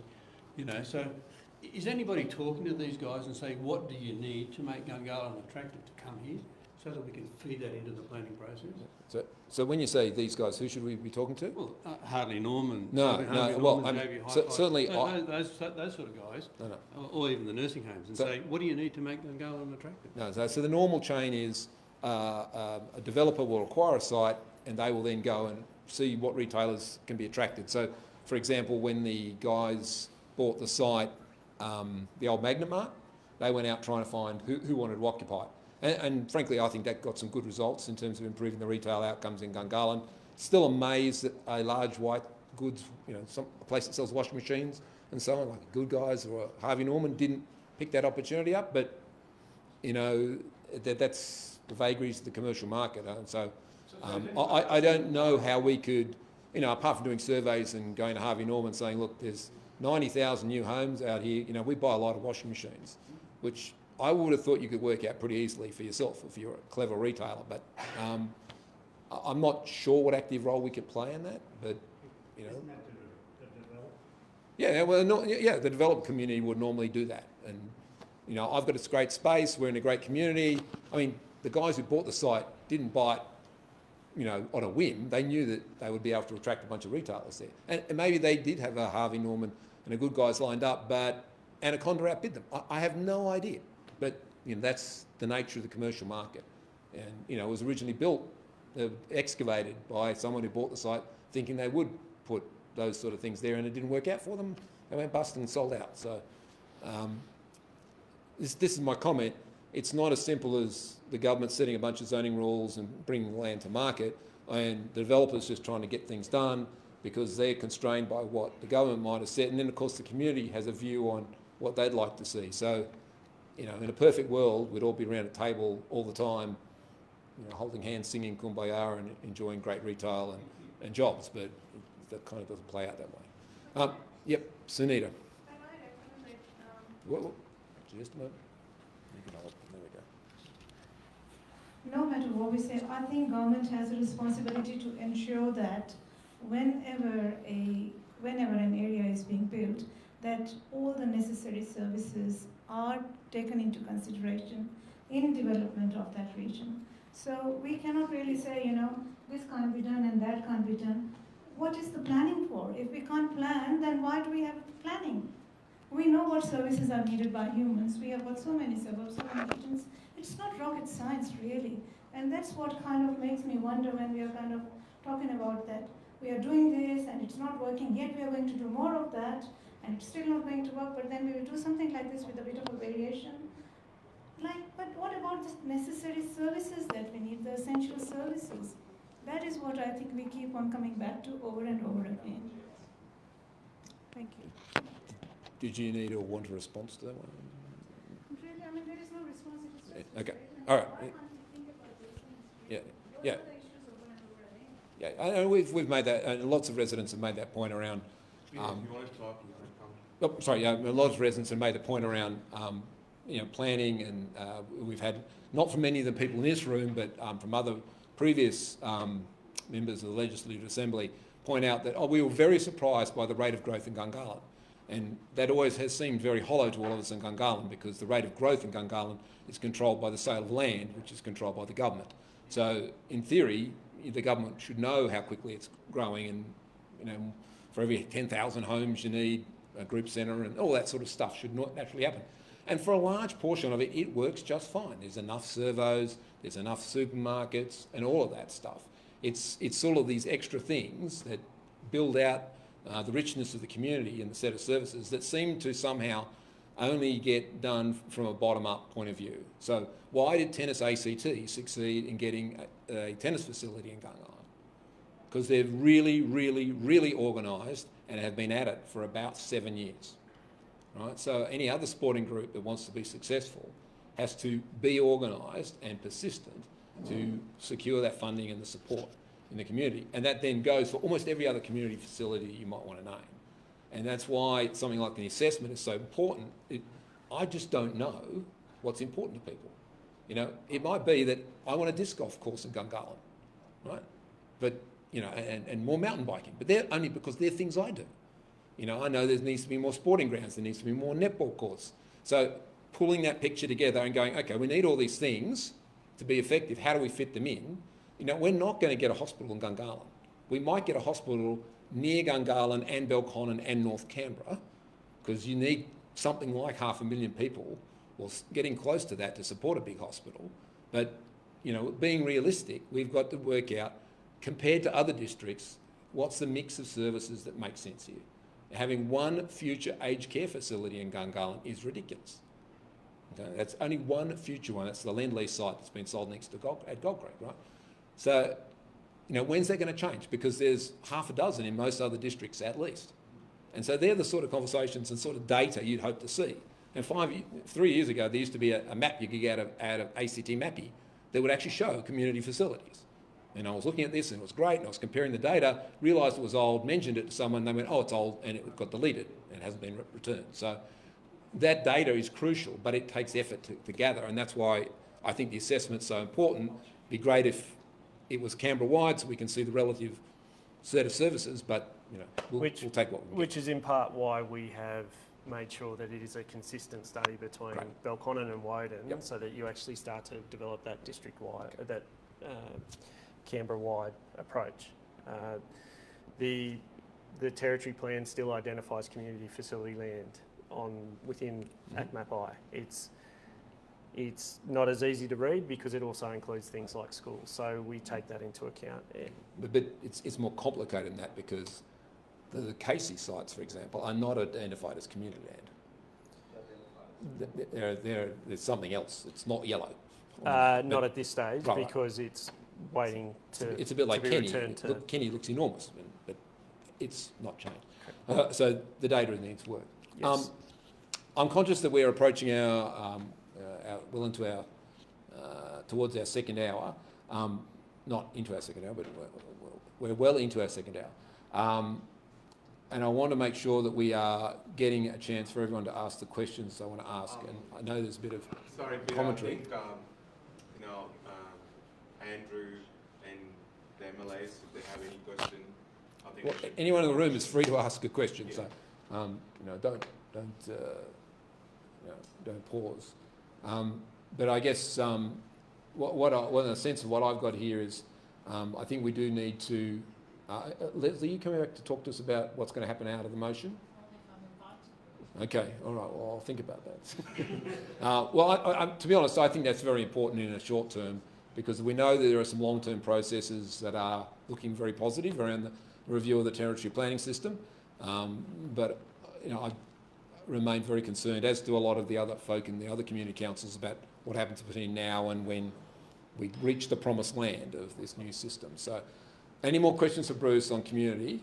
I think I'll take an action to try and get Bruce in front of some of the community people who know stuff about community services, which I certainly don't. And I'd appreciate the time. Okay. It's something that we need to do. Okay. Sorry, Peter, do you have got a quick question? Sure.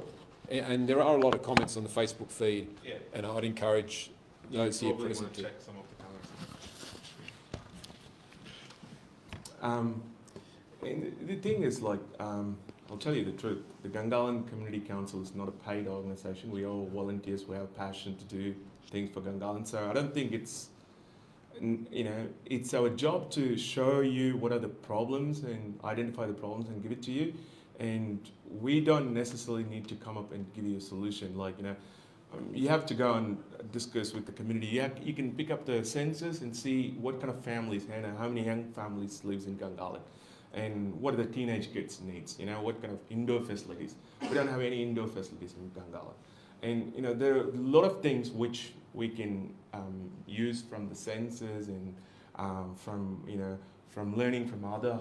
When they build the other suburbs, like in Tuggeranong, for instance, it used to be called Snappy Valley, you know.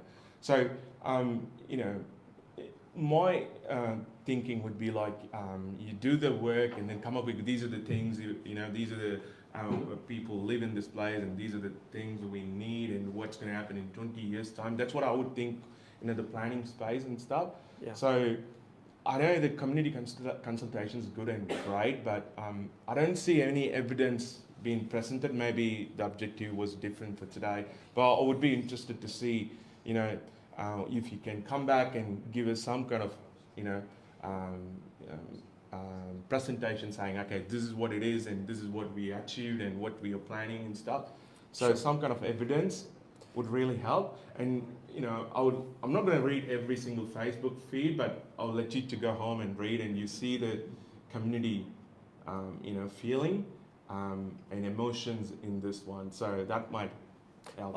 And absolutely, I agree. The challenge of coming here tonight without a report is to say that we're not driven by the report, and that's something.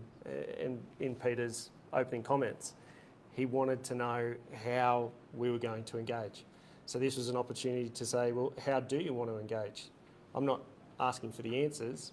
I'm just making sure that you're part of the solution, rather than just come with a baseline of data, say these are the deficiencies, here's what we're going to release land for in the future, and then end the conversation there. From past experience, we need a more consultative approach to actually get a better outcome. Yeah. Do you want to, Andrew? I know you have a lot of questions for everyone in this room. Oh, I'll come up front. So I'm Andrew Braddock, Greens member for Yerrabee. Also got Leanne Castley and James Milligan here as well from the Liberal parties. You've fired a lot of very good questions at the public servants who have been under the instruction of their minister, and we've all definitely been listening.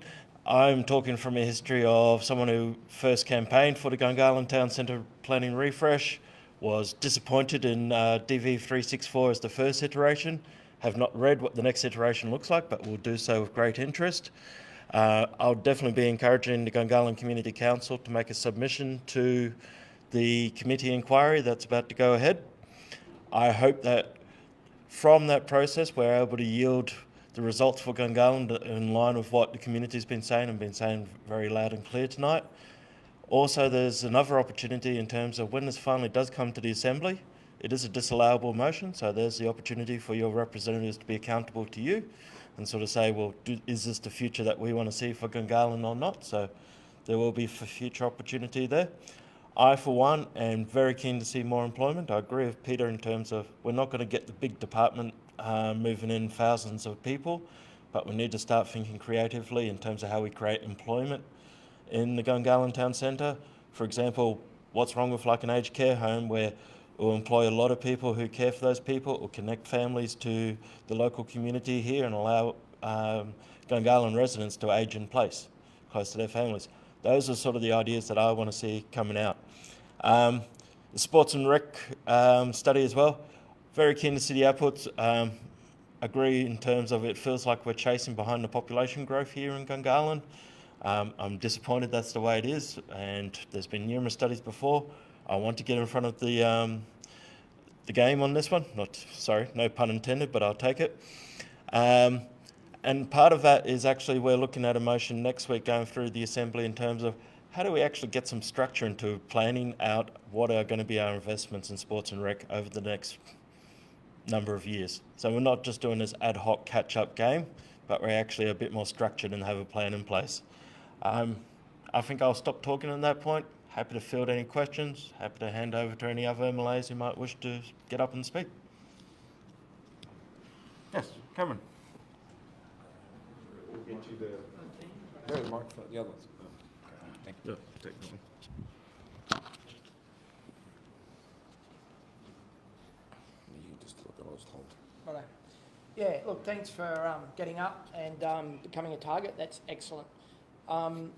What I'm interested in is being able to connect reasonably simply and directly with an MLA, such as yourself or anyone else, so that you can take an argument, an issue, or maybe a consensus of arguments and issues directly into the Assembly and then use your position to then aim at that target. So is that something that you're there to be able to do? I'm talking, is that the appropriate function? Because there's a couple of things bubbling away at the moment. and I'm frustrated with dealing with the ACT government bureaucracy because you get funneled around. They're all stovepipes, and I'm sorry to disagree a little bit with the Director General there, but it's not the planning job. We just approved within the boundary. It's TCCS that approved that, so you'll need to go and talk to them. They put into the DA. Oh, right, I'll talk to them. Oh, okay, I can't get through on the phone because Canberra is hit so heavily with COVID that you have to engage differently, send an email, leave a voicemail, and we may get back to you within 2 to 5 days. So that's the sort of thing I'm after. Absolutely, I'm here to represent. So if you've got an issue, concern that you feel you've not got traction with or been given the spin around the different government directorates, I'm happy to take that on, and you can drop me an email or give me a call at any point about that. I will say you're not alone in sometimes getting that response. I too also sometimes receive that between different ministers, and it takes a while to land that, but perhaps with my efforts we will be able to get an answer for you. Okay, there's nothing else for Andrew. Is it a quick one? I want to make sure Leslie gets a chance to talk to responding to the motion, because the motion in essence captures a lot of what we've been talking about tonight. But Yeah, sure. Thanks, Andrew. My question is a couple of things.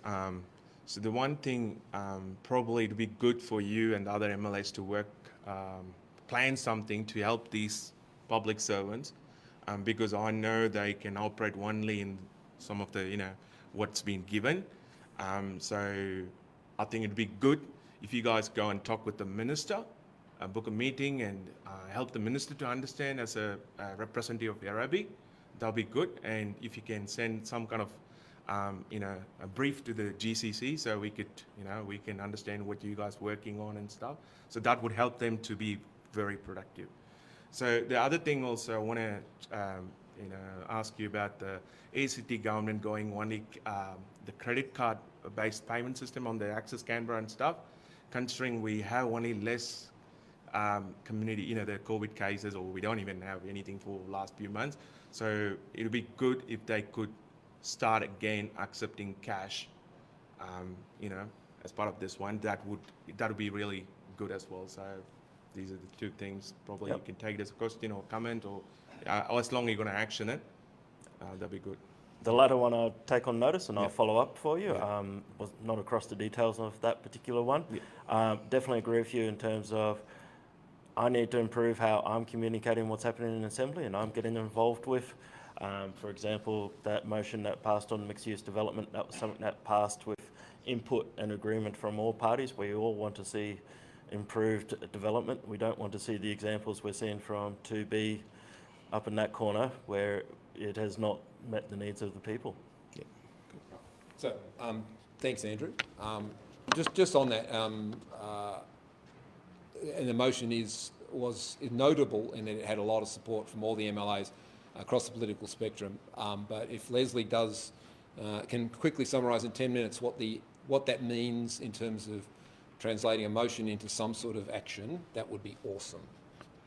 I don't know if I can live up to that expectation, Peter, but very quickly, I would say I don't want to sort of interrogate all the elements of the motion because it's basically everything we've been talking about tonight. The motion called on us to, create a vibrant town centre, vibrant nighttime economy, good mixed use with certain conditions. So it's everything we've spoken about tonight. What that motion did not do, Peter, was ask us to respond. So there is normally a motion will say, calls on us to do this and report back to the Assembly. Now, we have no instruction or direction on preparing a response. So to an extent, because that was an assembly motion, we would need to take some direction from the Minister as to how he would like a response. But maybe I can ask you, what would a response look like to you? How would you like us to do that I can feed back to the government?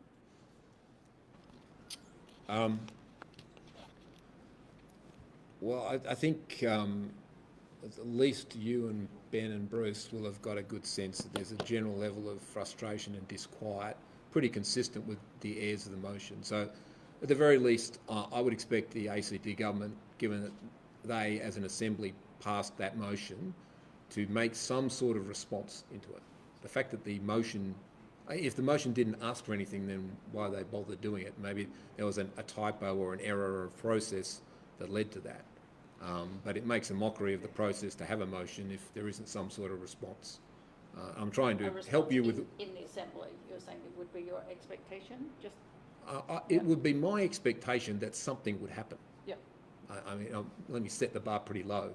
And I know it may sound a bit cheeky, but all right, I mean, and those issues were well thought out. They had been sounded out with us. Yeah. They didn't come out of thin air. They were broadly supported across the political spectrum. It wasn't an individual member's motion.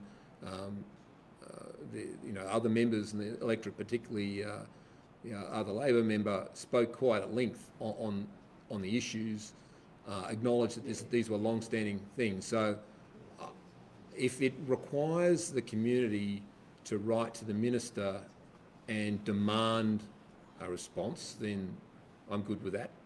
Or I'm quite happy to say I hope Ben is happy for me to say it, that we will discuss this with a minister and think about a response. Yeah, The observation, if I can, that you'd like to see something happen. Yep. Rest assured, something is happening in terms of what we will do with it. So whilst I should have made that. We're not ignoring it. I should have said. Exactly. So in terms of the resolution itself, we are looking at what it called for in terms of our work. So we're doing that, but what we'll absolutely do is take this feedback back to the Minister in terms of what you would like to see happen from a political perspective. Yeah, we're definitely analysing it and working on it and incorporating that as much as we can into our work. But in terms of a response, yes, we can see what that looks like. Yeah. Yes, Cam. Could I just add, if you're going to do that... Do you want to just a moment. Yep. I'm going to scuttle across the floor. If you're going to construct a response, then I think that response needs to be constructed in a way that it's going to be made public or presented to the Assembly, as in it doesn't want to go to the Minister and the Minister sits on it and then you don't hear anything for 12 months. If it's Not that ever happens. If it's in the Assembly, it will be public. Right, as long as it's public. Yeah. Yeah, that's a good point. I mean, no, I won't say that. I guess I was putting up my slides because I wanted to step back to the original draft of our letter, which was here somewhere. Right, where we're asking, we'd lots like to know what's going to happen with the motion. And that was a letter to the Minister for Planning. Now, it was in terms of an invitation to attend tonight, which he's been unable to do. I think the executive would probably support the notion that we would like a written response to these, because I think some of the issues are bigger than sit within your own portfolios, and rightly fit into the Chief Minister's Economic Development Directorate. So it'll be up to the Minister for Planning to work out how he responds to that, I guess. So, this one seems to have come back on us saying, you're not telling us what you're planning to do and you're asking us what we would want you to do. And that's good, and we need to do that. It did seem that there was a big focus on the two sites, so we need to think about that.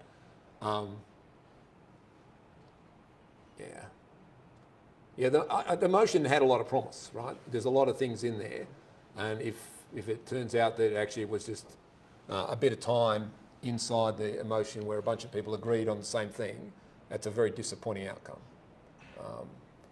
It'd be good to know that some of the commentary around mixed use is definitely going to be incorporated in the territory planning system review. That would be good. but there are some more immediate things there as well. So I don't know if anyone else from the floor would like to add something there on the motion. I know it's getting late. People Just on quick. the Facebook wants the minister to attend the next meeting or whenever it's possible. We've extended an invitation to the Minister for Planning to attend any of our meetings this year and reminded him they're held on the second Wednesday of the month. So that invitation has been extended. Yeah. Yeah, quick comment or question, hopefully. I think that is that on? I think that motion that was raised in the Assembly was probably the most positive thing that I've heard come out for a long time, because I felt that it addressed some of the concerns of the community that were raising about mixed use and the fact that what was happening at the moment wasn't really what was going on. So it is more of a comment, but I think that motion addresses what the community concern is, and I'm hoping that resonates within the planning department to really sort of understand that there is an issue and hopefully move towards addressing it in some way before most of that land is sold off and you no longer have the ability to control what's going on. It's been quite useful for us in terms of directing us as to what to focus on. Yeah. Okay. All right. It is late, and I knew it was going to be a difficult session to wrangle. Yep. Do any other MLAs want to come and share something? Or? Nothing new, just Okay. much of the same. More business and jobs, and disappointing evaluation doesn't get a response, I think. Yeah. Okay. Thank you. So Leanne making the point that some of the extra bits around investment in jobs were important, and it'd be very sad if there wasn't some sort of response to that. So we need to be clarified. Yeah. And thank you for that.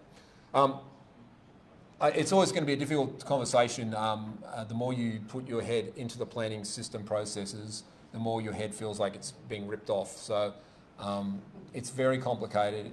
It's very difficult, and it's sometimes hard to see what all the rules and structures are meant to achieve.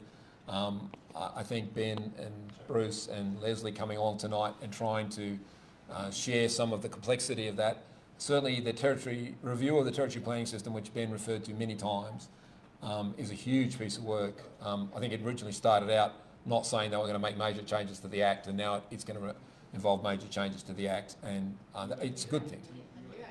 A new Act, major change, a new Act. So it does promise some stuff, but there's a lot of work to be done.